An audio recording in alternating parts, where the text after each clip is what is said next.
Okay, so chapter 6C is the last part of chapter 6 that we're going to be covering. And this is on the normal distribution.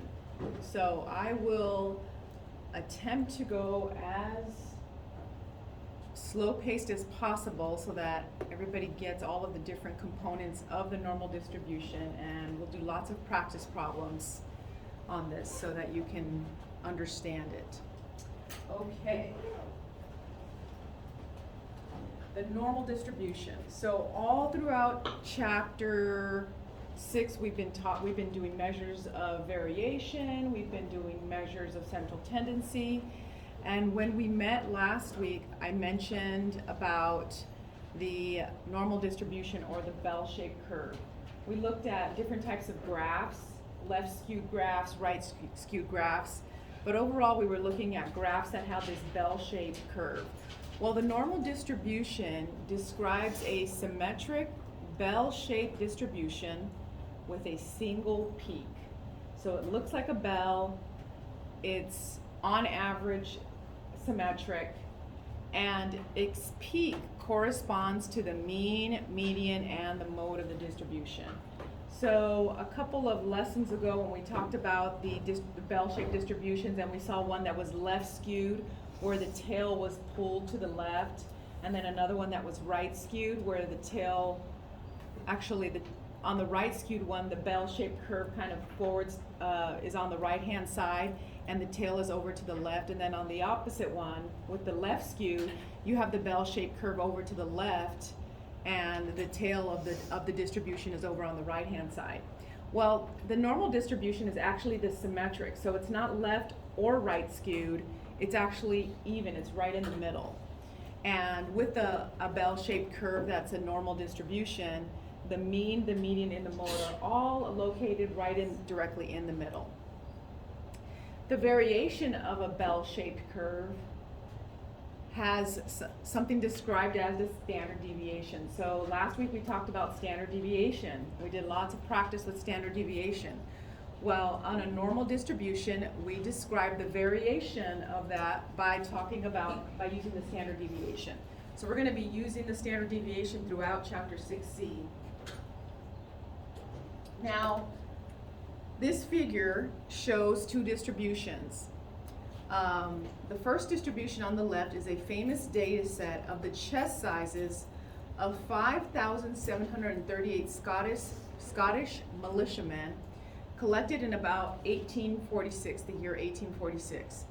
And letter B is the population density distribution of the 50 states.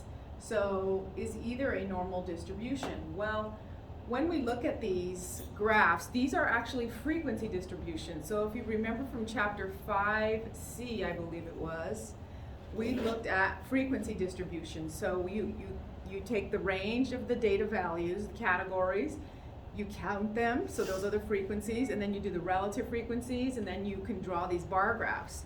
Well, essentially, when we're talking about a normal distribution, are we able to superimpose a bell-shaped curve on this one? If you look at it, so if you do that, if we do this one, we put a bell-shaped curve, that's approximately symmetric, right? It's a bell-shaped curve, it looks symmetric, the right-hand side, the left-hand side are approximately equivalent. On this one, if we go like this, then this is the bell-shaped curve is kind of over here. So we go like this, so it's left skewed with the tail over to the right. So this one is a left skewed distribution. This would be considered a normal distribution because you can see how all of the data points kind of gather around that peak right there directly in the middle.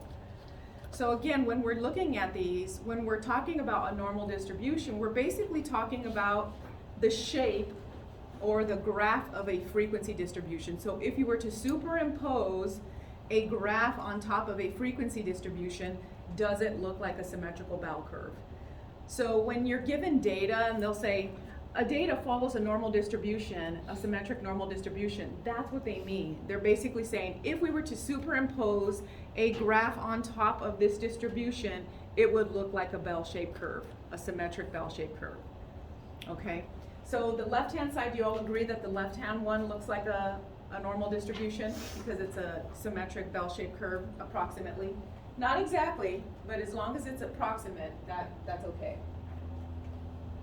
And then we can see the explanation that says the distribution of chest sizes in that figure is nearly symmetric, so approximately symmetric, not perfect, with a mean between 39 and 40. Let me go back and so you can see that average.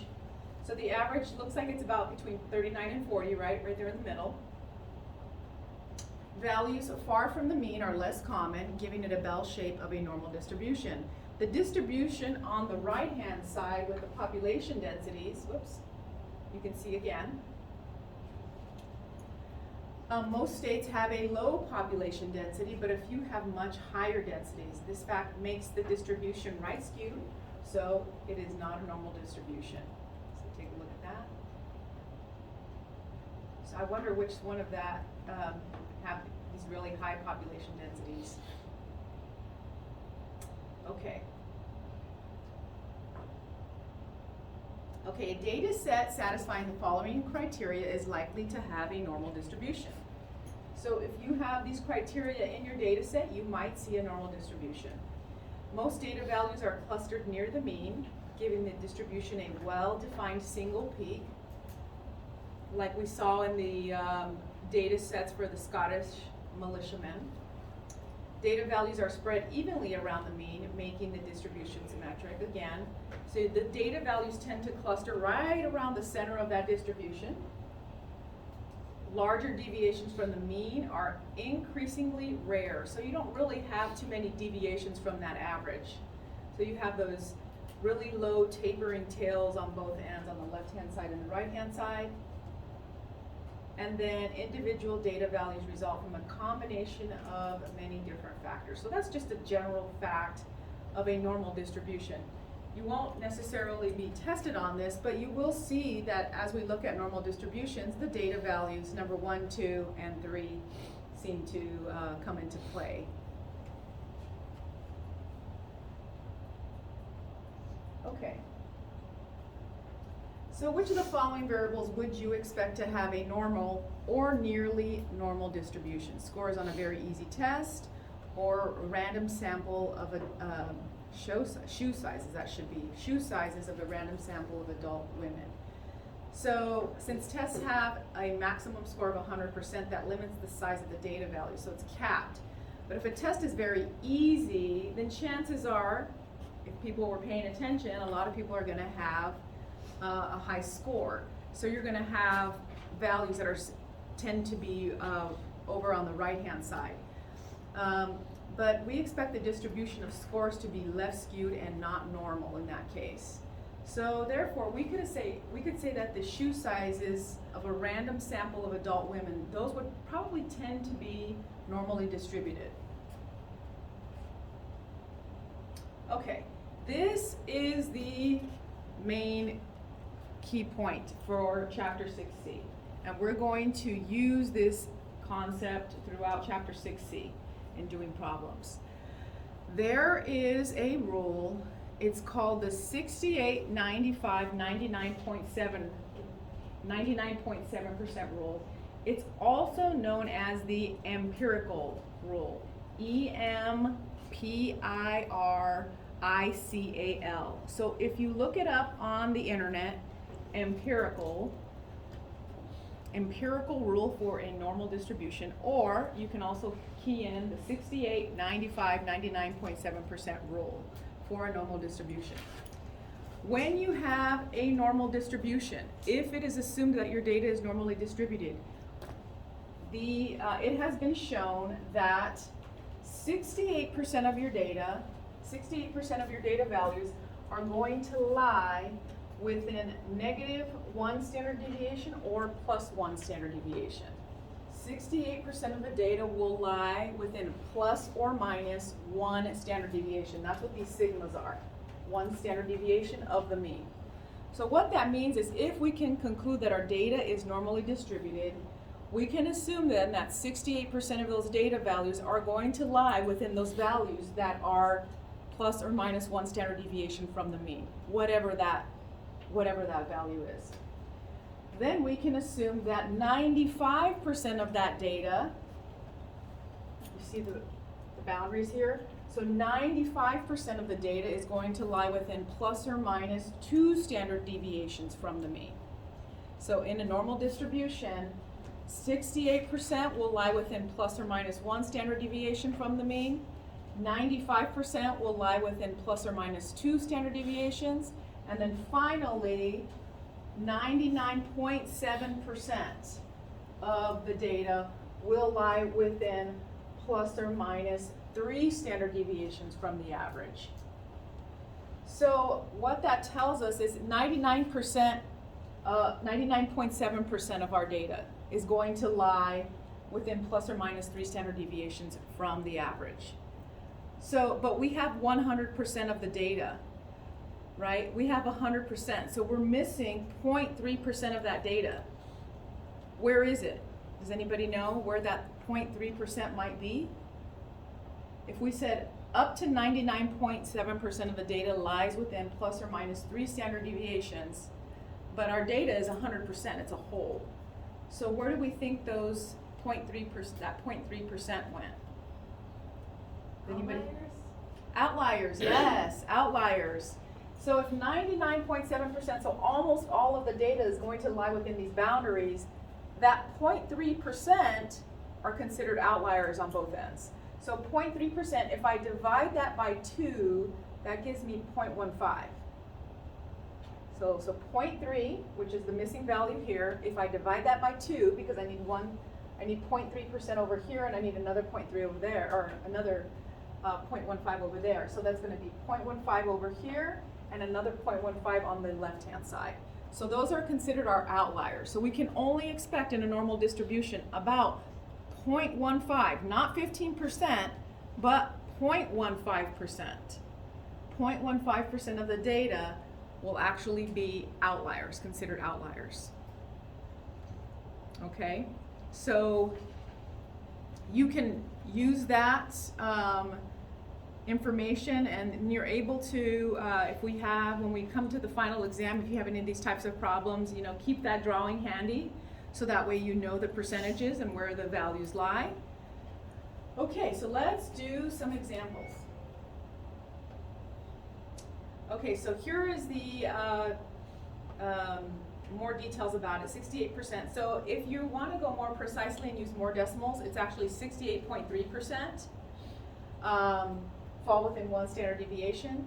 95 or 95.4% of the data points fall within 2 standard deviations, and then 99.7%. So I don't know why in this book they don't if they use for the last one, they use 99.7%, but then for 68, they use 68 and not 68.3, and 95 instead of 95.4. It seems like it would be better if we just were consistent with the decimals and use decimals throughout to 1 decimal place. Okay, so again, data values are exactly 1, 2, or 3 standard deviations from the mean, just like we described in the previous slide. Okay, here's a good example. So vending machines can be adjusted to reject coins above and below certain weights. So how many of you have actually tried to trick the vending machine by putting something that felt like a quarter, looks like a quarter, in a vending machine, and it got tossed out? Well, that's because they're calibrated to reject coins that are above and below certain weights. So they know they have inside, they're calibrated. Nowadays everything is digital, but back in the day when I was a kid, all of the vending machines used quarters, nickels, and so the weights of those values, so those quarters, are normally distributed. Okay, so that tells us that they're normal. This is a normal distribution with a mean of 5.67 grams and a standard deviation, 1 standard deviation equal to 0.07 grams. If the vending machine is adjusted to reject quarters that weigh more than 5.81 grams and less than 5.53 grams, what percentage of the legal quarters will be rejected by the machine? Okay, so we have to use the 68, 95, 99.7% rule to figure this out. Okay, so if we have a bell-shaped curve with the average, bless you, in the middle of 5.67 grams, and 1 standard deviation of 0.07. So let's first start by drawing our standard deviation curve. Let's make sure. Okay, so that the solution that we have there doesn't have the drawing, so I'll draw that for you.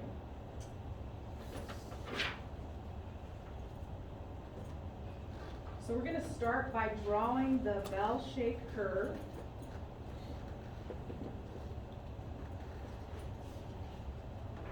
And let me turn on the overhead. Okay, so let's draw this.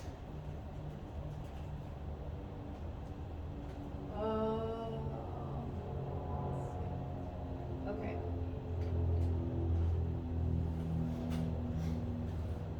I'll be back. I gotta get you. Okay, so we have the bell-shaped curve. Okay, approximately. It's not perfect. Okay, and underneath there, we have in the middle is the mean, right? According to our standard deviation rule, you have the mean, you have plus 1 standard deviation, plus 2 standard deviations, plus 3 standard deviations, and then you have minus 1, minus 2, and minus 3. So in a normal distribution, this is what we have. Okay, so now if we draw our example, so this is the regular distribution. Okay, so let's draw our example. And since this is a sample set of data,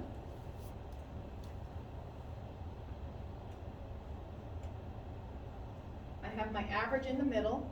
What was my average of my data set? It said 5.67 grams. Now, 1 standard deviation was equal to 0.07 grams. So that doesn't mean that I put 0.07 here. What that means is I have to add 1 standard deviation to this value here. So 5.67 plus 1 standard deviation we said was equal to 0.07. So the average for this data set was 5.67, and the standard deviation was 0.07. So if I add 0.07 to 5.67, what do I get?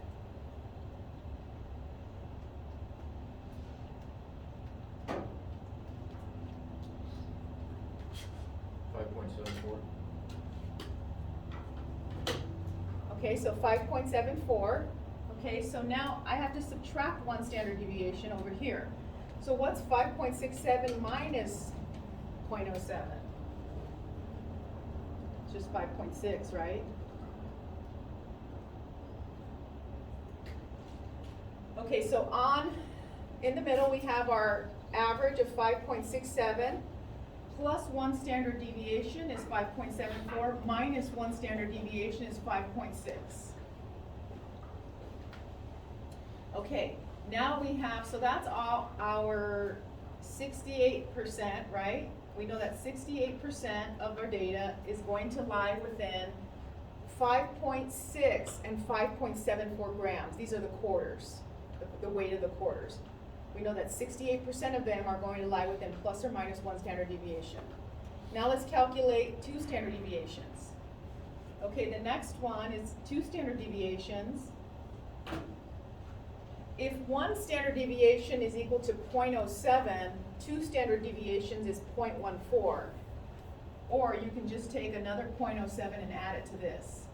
So if I add another 0.07 to this, or if I add 0.14 to this comes out to what, 5.81? Yep. Okay. And then what about this if I subtract 0.07 from this one? 5.53.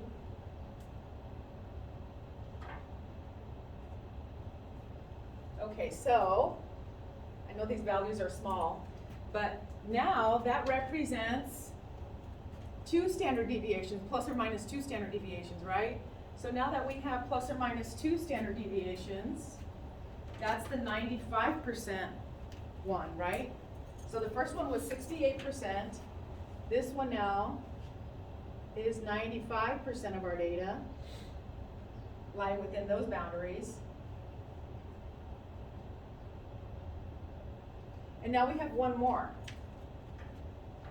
Okay, so the next one is going to be 3 standard deviations. So that's going to be 1 standard deviation is 0.07, 2 standard deviation is 0.14, 3 standard deviation is 0.21, or we can just add a 0.07 here. So if I add a 0.07 here, this gives me 5.88. And if I subtract a standard deviation here, 0.07, is that 5.46? Yep. 5.46.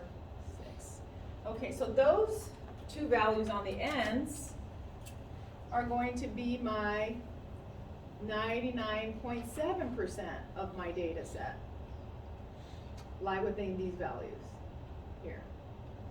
Okay, so basically what I can say from this drawing, okay, and we'll put it in terms of the quarters. We can say that the average weight of the quarters is 5.67 grams. We know that based on a normal distribution, 68% of the quarters that are inserted into the weight of the quarters are going to weigh between 5.6 grams and 5.74 grams. 95% of the data of the quarters are going to weigh within 5.53 grams and 5.81 grams. 99.7% of the data of the quarters are going to lie within 5.46 grams and 5.88 grams. But that wasn't the question. The question that they were asking is, if the vending machine is calibrated to reject quarters that weigh more than 5.81 and less than 5.53, what percentage of legal quarters will be rejected? So 5.81 and 5.53. So let's find that on our graph.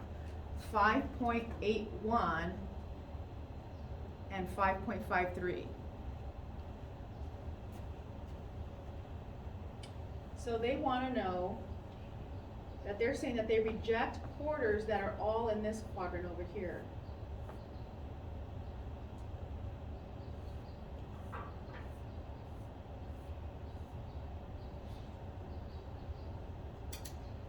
So that means, did I get those right? 5.81, 5.53. Yeah, it doesn't look exactly even because my drawing is crooked, but you get the idea, right? So the rejection is that blue area.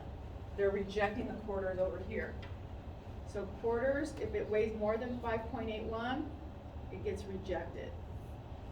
If it weighs less than 5.53, it gets rejected.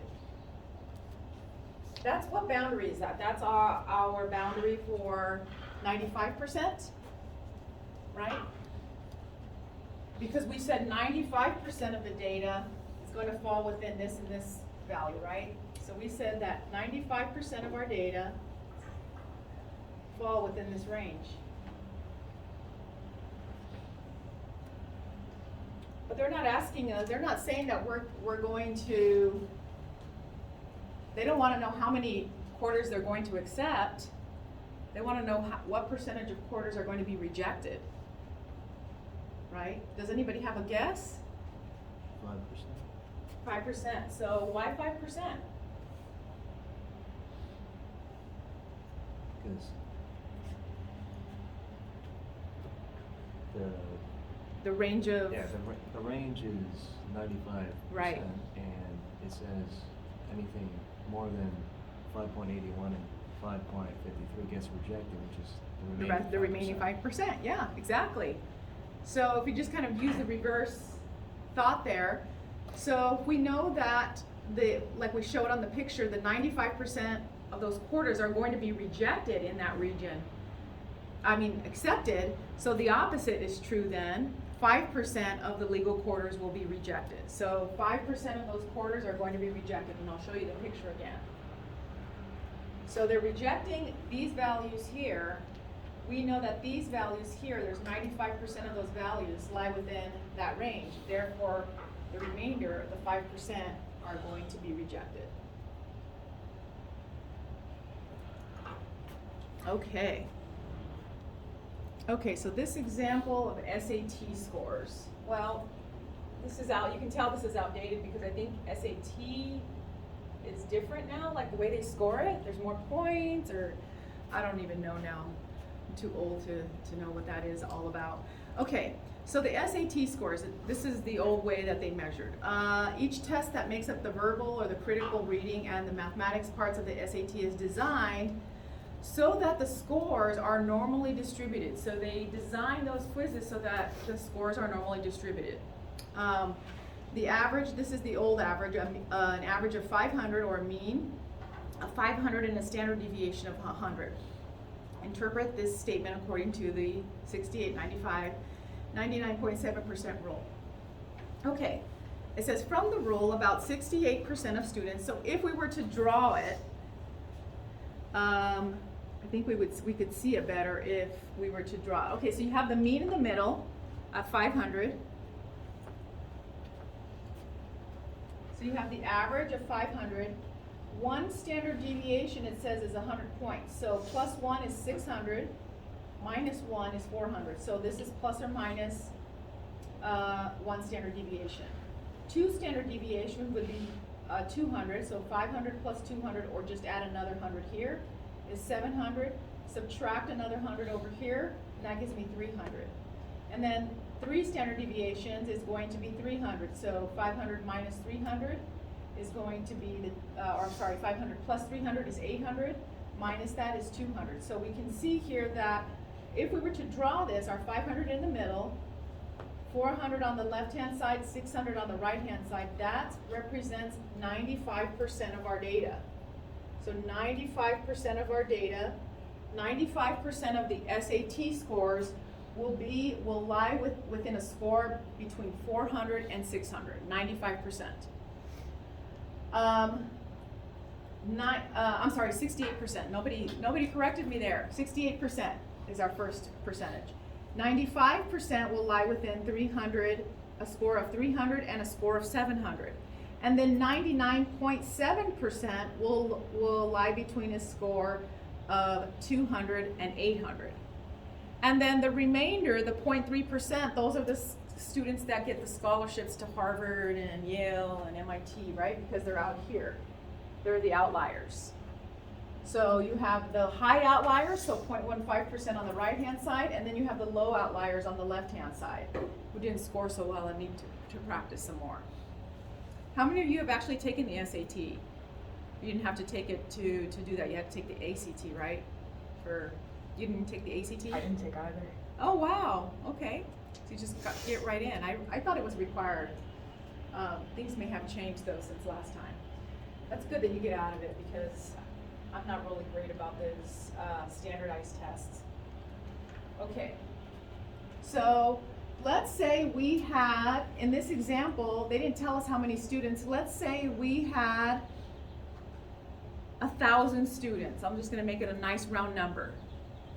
How many of those students scored between 400 and 600? If we had 1,000 students, how many scored between 400 and 600?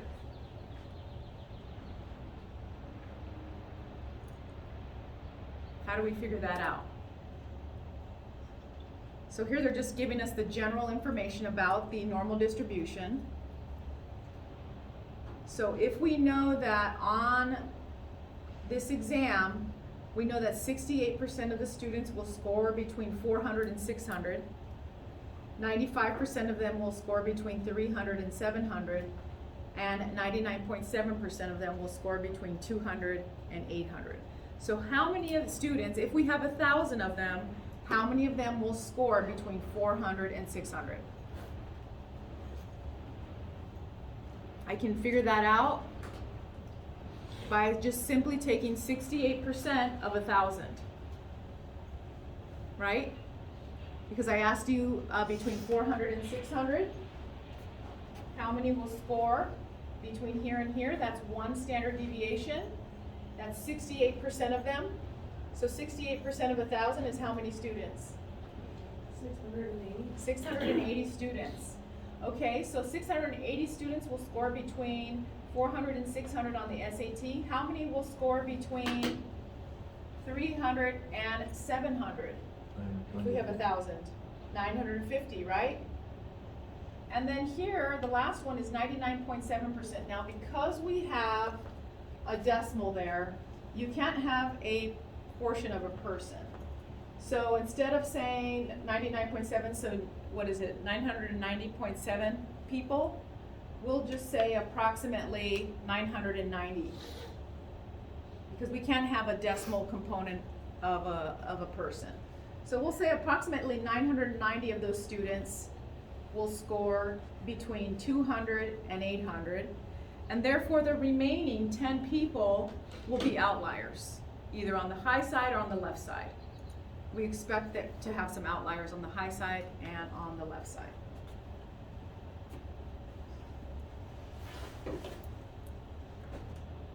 Okay, now looking at this example.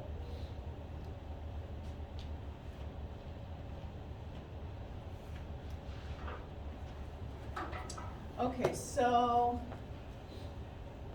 this is an example on pregnancy length, and we're going to do some examples about that. Okay, actual lengths of pregnancy terms are nearly normally distributed, so we can expect like a bell-shaped curve. So that means we can use our empirical rule, our 68, 95, 99.7%, because they told us that our data is approximately normally distributed, with an average length of about 38 to 39 weeks. So I just wrote 266 days in there to make it easier, because they're talking about standard deviation in days. So let me just go ahead and put the weeks in days as well. So 266 days on average, with the standard deviation of 15 days. About what percentage of birth would be expected to occur within 15 days of the average pregnancy length? Okay, so we can draw this as well. I can already tell what the answer will be for that first one, but I figure it's always easier to draw it out.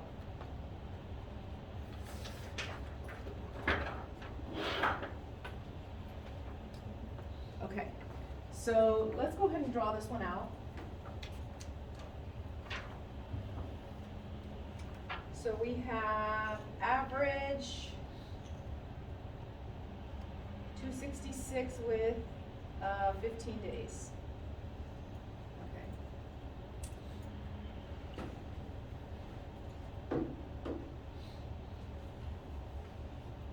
Something like that. And so the average was 266 with one standard deviation equal to 15 days. So if I add 15 to 266, that's what, 281?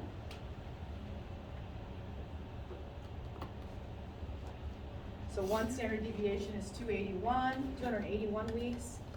To the left, one standard deviation. That means I'm going to subtract 15 days.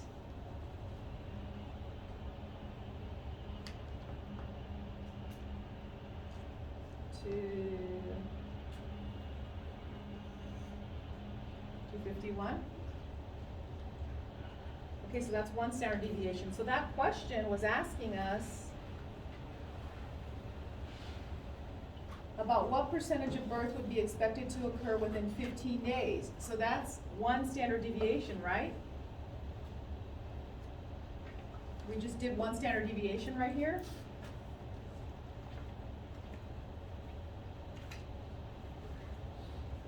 And what percentage of pregnancies lie within plus or minus one standard deviation under this rule? 68%. Yes.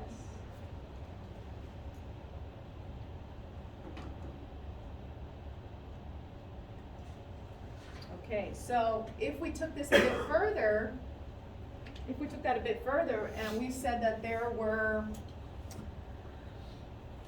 560 women in the study, how many of them would we expect them to deliver between 251 days and 281 days. So basically plus or minus 15 days from the actual average. How many ladies did I say there were? 560. So if we had 560 women, approximately how many would deliver within this range? So you take 560 and you multiply it times 0.68. That'll probably give you a decimal. What does that come out to? 380.8. So 380.8, but since we're talking about people, we're going to say approximately 380. We don't want to round up because we only have a portion of a whole. So we'll say approximately 380 women would deliver within plus or minus 15 days of their standard due date. Okay. Any questions on the normal distribution? Okay.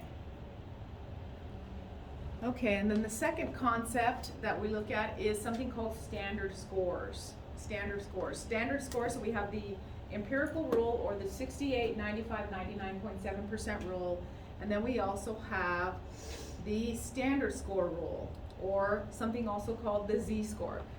Here on out, we'll probably refer to it as the z-score and not the standard score. So those names are used interchangeably, so just know that when you talk about z-score, we're talking about the standard score.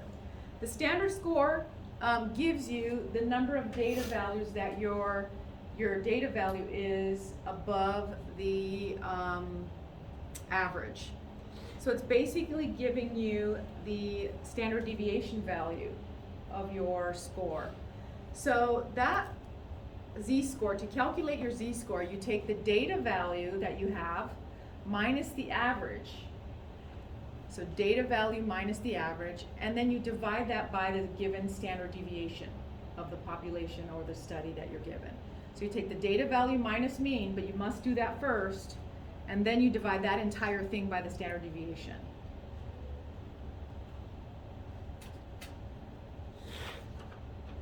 Okay, let's look at an example.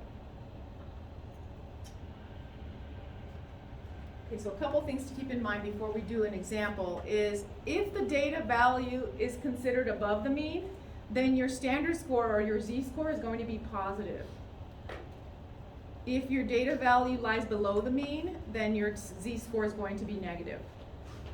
So it's okay if you have a negative z-score, it just means that that value lies blankety blank standard deviations below the mean. Or if it's positive, then it's blankety blank values above the mean.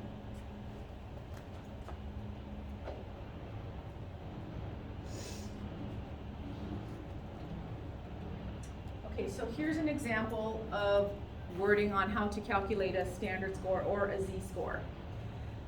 The IQ test that we're all familiar with is scaled, or it's designed so that its scores are normally distributed with an average or a mean of 100 and a standard deviation of 16.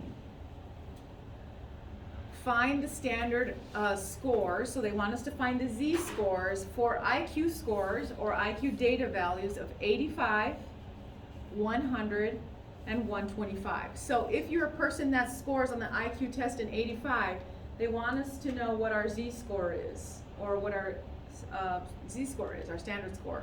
If you score 100, what's your z-score? If you score 125, what's your z-score? Keeping in mind that the average for the test is calibrated to have an average of 100 and a standard deviation of 16. Okay, so if we use the formula. Okay, so standard score of 85. Now again, the formula is data value minus the mean divided by the standard deviation. So the data value that we're looking at for a score of 85 is 85 minus the mean of 100, all of that divided by 16. That gives me negative 0.94. So that tells me that this person who scored an 85 on the IQ test is approximately 0.94 standard deviations below the mean. Below the mean. So if I were to graph this,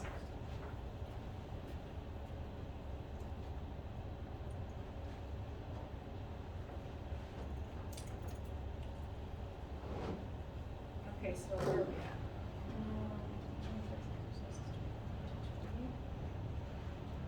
at? Okay, so if I were to graph this, they said on average the score was 100, right? With the standard deviation of 16, I think. So one standard deviation here would be 116. Below, what would that be, 84?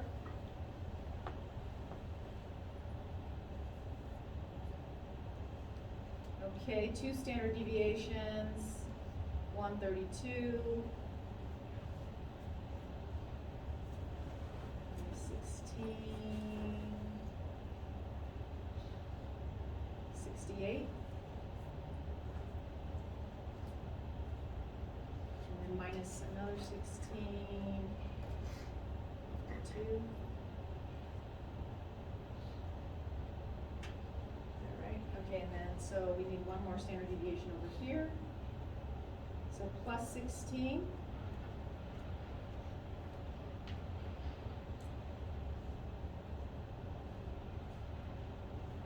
Okay, so theoretically, if we were to just apply the 68, 95, 99.7% rule, we know that 95 or 68% of the data is going to lie between plus or minus 1 standard deviation. 95% of our data is going to lie within plus or minus 2 standard deviations, and then the rest is going to lie within plus or minus 3 standard deviations, or that score. So we calculated the score of 85 and we came up with negative 0.94. So a standard score of 85 is just like right about here, right? So you can see that value and how it's so close to minus 1. So negative 0.8, the score of 85 is like right here. So you can see where that would lie on this little chart here that we've drawn, because one standard deviation below the mean, okay, right here's 116. Wait, 85 would be like right about here. Did I do this math right? So one standard deviation, am I looking at this crooked? Oh, sorry, yes. This is the average, okay. So here's one standard deviation, here's a score of 85. When we did the calculation, we came up with negative 0.94. So one standard deviation below the mean is at a score of 84, so it makes sense that 85 would be right there, right? Because it's negative 0.94. So close to 1. Now the next score they wanted us to do was to calculate the standard score for a score of, I think, 100. Well, 100 is right on the average, so there's no deviations, right? If you get a score of 100, there's absolutely no deviations there. So 100 minus 100 divided by 16 is just 0. So what that tells me is a z-score of 0. It doesn't mean that they are bad. It just means that they scored right onto the average. So there's no deviations because they're right here. So they're right on the money. So they're right on average. So their z-score is equal to 0 because they're right on the average value.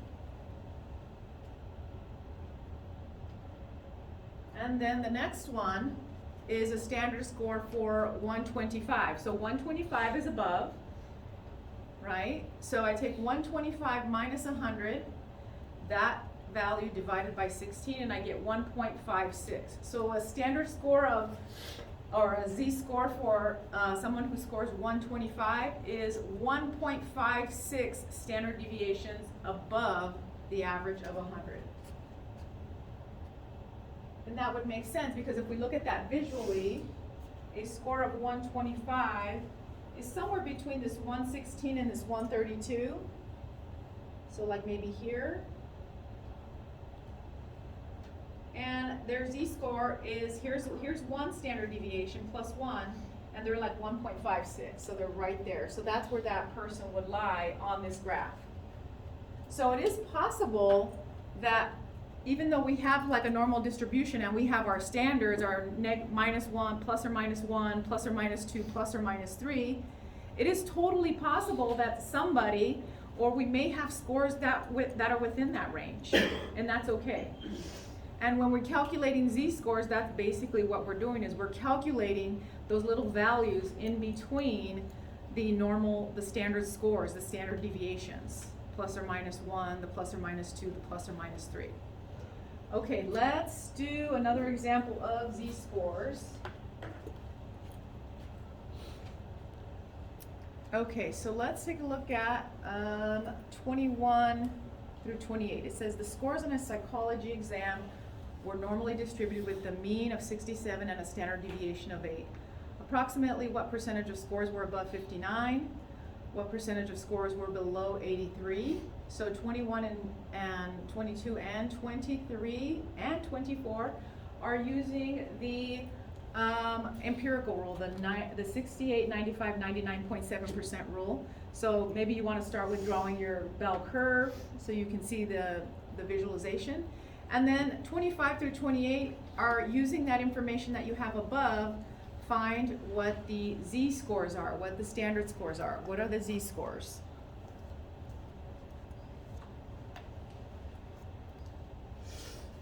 Okay, so let's draw it.